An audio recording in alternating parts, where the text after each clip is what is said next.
Good morning. This is Crystal Woods with Seasons in the Vine, and it's Fresh Friday. And today I want to talk to you about knowing our design and our gifts and how God can use us, but also not over identifying with them and not under identifying with them, and ultimately wanting to have a relationship with God that's not built on his hand and what he gives in the way of gifts and in the way of design or the way of answering certain prayers, but ultimately settling between you and the Lord that you're in it for him, for who he is, for what he's already done with Jesus, the work of Jesus, the cross of Jesus, the resurrection of Jesus, the ascension of Jesus, all of those things, settling that so that we're not children wanting to be with our Father because of what we can get.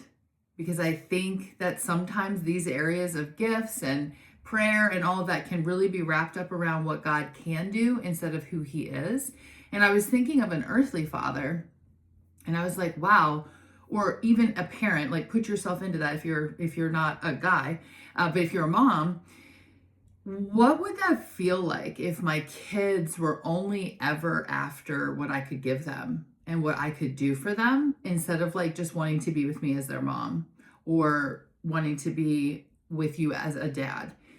So I felt like really convicted about that yesterday, not personally, but just in talking about it, how easily that can like creep up. And there have been times personally where that has been the thing. And I was actually called out by my counselor years and years and years ago when it was like, how many of your prayers are actually just like selfish? And you're really seeking the Lord for his hand and what he can do. And it doesn't mean we don't pray, because we know the prayers of a righteous person are powerful and effective. But the idea is the motive behind it and the heart behind it. So are we after God for what he can do for us, or are we really in love with who he is? I mean, he's the best ever, right? And it has nothing to do with what he's given us as gifts and design and purpose and calling, because those are all like coming to him for what he can do instead of just being with him. And so there's a fine line. So we need to embrace the things that God has purposed us for. We know in the scriptures it tells us that he's predestined works for us to walk in, good works, but we can't over-identify in that and see him more like an exchanger of goods. Like he just gives me, and it's about me. But we also can't under-identify, which I have been guilty of more recently, of what God has purposed to do in my life. And under-identifying also is a problem. Okay, so if we identify primarily as a child of God, neither one of these areas is going to be a problem, because we're going to be coming to him from our relationship with him as a child, and not a child that's a brat that's like, gimme, gimme, gimme, gimme, gimme. And like I said, it doesn't mean we don't pray. It's all about the motives, everybody. It's all about the motives. This is not lighthearted early discipleship stuff. This is deeper. This is actually part of what I spoke about at Climbing Higher, which was a mature disciple. What do they look like kind of event. So what God has given us, the gifts that he has given us, he wants us to use. We just have to be careful not to over-identify with them, make them our primary identity, really seek God more and more and more as a gift giver instead of just the actual person of God. We want the gift, but are we okay if he tells us no? Are we okay even if it doesn't go the way we think? Because see, what happens is when we continue to go to God from that motive of it's an exchange, then we end up cheapening our relationship, obviously, from the depths that it could be in having a real full relationship. But we also can get offended. Yes, we can get offended by the Lord when he doesn't do what we want or what we think he even said. Maybe we misheard something, or maybe we misunderstood. or he doesn't move. He accomplishes it, but it's in a completely different way than we think. We can get offended with the Lord, and that's how we know. If we're offended with the Lord, that's how we know, like, there's something in my relationship with him that is not pure.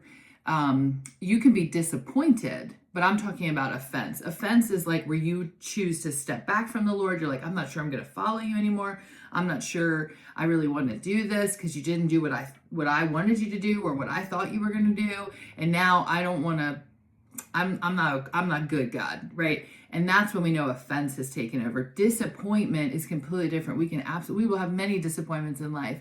What we do with those disappointments and how we handle them very much shows what we thought our relationship with God was and what it maybe is.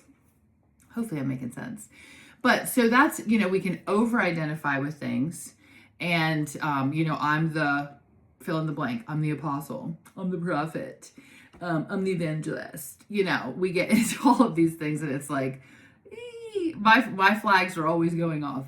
And it doesn't mean that those gifts aren't used. They're absolutely used. There's nothing in scripture that says they're not used. So don't believe any teaching like that the apostolic gifting and the prophetic gifting are ceased. That's not true. There's nothing in the word that says they're not needed anymore. But what is needed is people who identify primarily and most forwardly with, I'm a child of God. And this is often how he uses me. But I'm really more interested in my relationship with God as my Father, not how he gifts me.